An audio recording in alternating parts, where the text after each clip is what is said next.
समोर बाबा थोडे बूम खालती का सगळे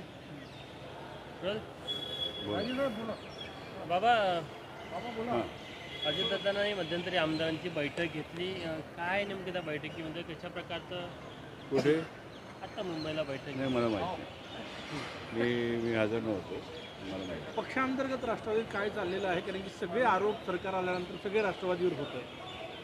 म्हणजे आरोप कशाचा धनंजय मुंडे झालं ते ठीक आहे, ते आता आणखीन काही सिद्ध झालं नाही.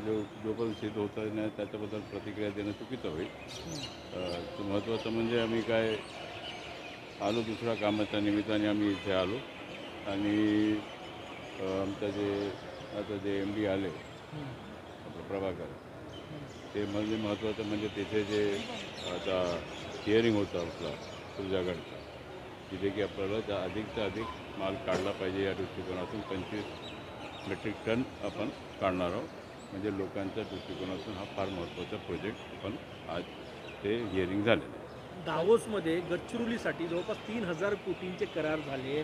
गडचिरोलीत एवढे दिवस झाले राजकारण करतायत, तुम्ही याचं स्वागत करणार का? काय वाटतं यामुळे चेहरामोहरा बदलेल? नाही आता ते 3000 नाही, आता 1.5 लाख कोटी इन्व्हेस्ट करणार आहेत आपले जिंदाल साहेब JSWच्या माध्यमातून. कल्याणी 5000 कोटी इन्व्हेस्ट करणार आहेत. तर अशा प्रकारचा इन्व्हेस्टमेंट त्या आपल्या या गडचिरोली जिल्ह्यामध्ये होत आहे आणि एक चांगला एक काम म्हणजे फार मोठा जे आमचं विजन होतं ते विजन पूर्ण होत आहे आणि त्या दृष्टीने एक चांगलं काम होतं. धनंजय मुंडेचा राजीनामा मागतायत, तुम्ही एक वरिष्ठ नेते त्या पक्षाचे म्हणून तुमचं काय मत आहे? नाही आता जे मागणी करणारे सगळे मागणी करतात, परंतु जोपर्यंत सिद्ध होत नाही काय त्याच्यामध्ये लिंक होत नाही तोपर्यंत आता त्यांचे वरिष्ठ नेते अजितदादा पवार ते पाहतील काय करायचं. पण तुम्हाला काय वाटतं?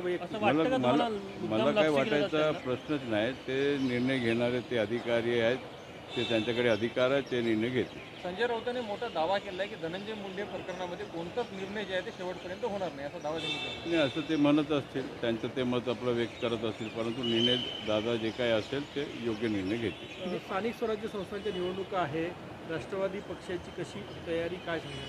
नाही आम्ही आमच्या जिल्ह्यामध्ये आपण कामाला लागलेलो आहोत, सगळे लोक कामाला लागले आहेत आणि त्या दृष्टिकोनातून आम्ही जरूर जिल्ह्यामध्ये महायुतीचं आम्ही आघाडी करून आम्ही निवडणूक लढणार. निधी मिळत आहे का तुम्हाला? काही आपण पाहिलं यापूर्वी आरोप प्रत्यारोप होत होते, महाविकास आघाडी असेल त्यानंतर महायुतीमध्ये आमदारांना निधी मिळत नाही. एका पक्षातला आमदार असला दुसऱ्या पक्षात सरकार असलं, त्यांचा अनुभव काय आमदार म्हणून? थोडंफार कमी जास्त लोक बोलत असतात, परंतु निधी सगळ्यांना भेटतो.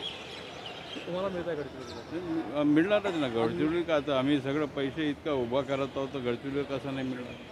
अंजली दमानिया यांनी अजित पवारांना धनंजय मुंडेंविरुद्धचे जे सगळे पुरावे आहेत ते दिले आहेत. त्यानंतर काही पुढच्या घडामोडी काही पावलं उचलतात काय? अजितदादांशी काही बोलणं झालं काय? असं ते बोलत आहेत, परंतु काय वस्तुस्थिती आहे ते आता आपल्याला कळेल. दादा ते मुख्यमंत्र्यांशी बोलतील आणि त्या निर्णय घेतील. या सरकारमध्ये ऑडिट सिस्टम असणार आहे, मंत्र्यांच्या कामगिरीचं पुढच्या काही दिवसात ऑडिटही होणार आहे. तुम्हाला अजूनही आशा आहे असं वाटतं? नाही ऑडिट म्हणजे आता चांगलं आहे. मुख्यमंत्री ऑडिट घेतलंच पाहिजे, काय मंत्री करत आहे नाही करत आहे. जे मंत्री निष्क्रिय नसतील त्याच्याबद्दल ते योग्य ते निर्णय घेतील. एक ऑडिट सिस्टीम चांगलं आहे, म्हणजे एक कुठेतरी एक चांगला व्यवस्था होत आहे.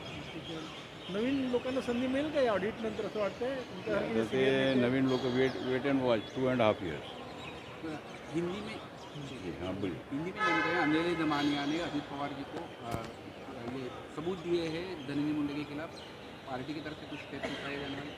नहीं सबूत तो दिए हैं करके आप बता रहे, मैं भी सुन रहा हूँ, परंतु वो सबूत में कितना दम है, उसमें कुछ है क्या वस्तुस्थिति? अगर है तो कार्रवाई होगी. Thank you sir. Thank you.